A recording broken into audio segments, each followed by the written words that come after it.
அது உங்களுக்கு பலம் தரும், பலம் தரும், நலம் தரும். அப்படிப்பட்ட பௌர்ணமி யாகத்திலே நீங்கள் கலந்து கொள்ள வேண்டும். அம்மா செய்கிற பூஜை மாதிரி 4 மணி நேரம் யாருமே பூஜை பொறுமையாக செய்ய முடியாது. காலையில் ஆரம்பித்து அம்மா பூஜையுடைய வரிசையை சொன்னீங்க ஆச்சரியப்படுவீங்க. அப்படி இங்கே காலையிலே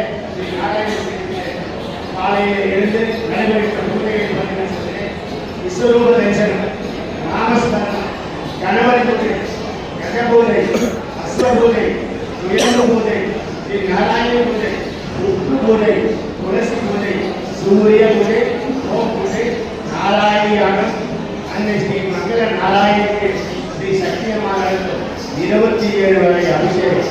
இது தினசரி கோயில் கிடைக்குங்க.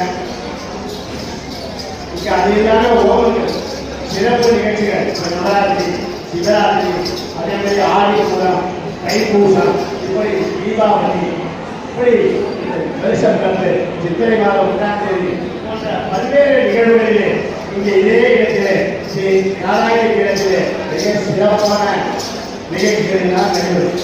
அனைவர்களை கௌரவிப்பதோ கலைஞர்களை நவராத்திரி போது ஆண்டு முழுக்க இருக்கின்ற பெரிய கலைஞர்களை அழைத்து வந்து அம்மா ஆண்டோடு கௌரவத்தை கொடுத்தார். 33 வருஷம், 21 வருஷம் இல்லை, 33 வருஷம் அப்படி விஷயத்தை செய்தார்.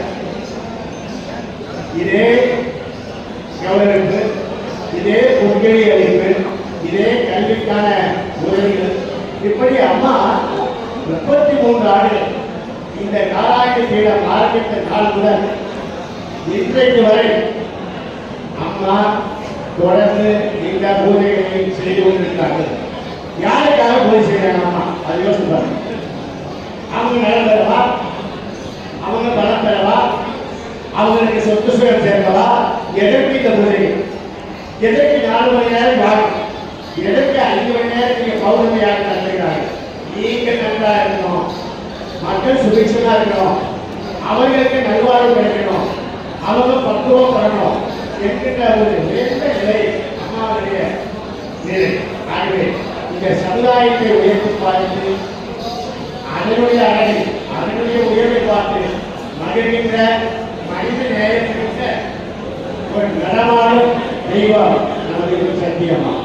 ஆகவே இது சத்தியமாக இன்றைக்கு இங்கே நடந்திருக்கிற நிகழ்ச்சி மிகப்பெரிய நிகழ்ச்சி.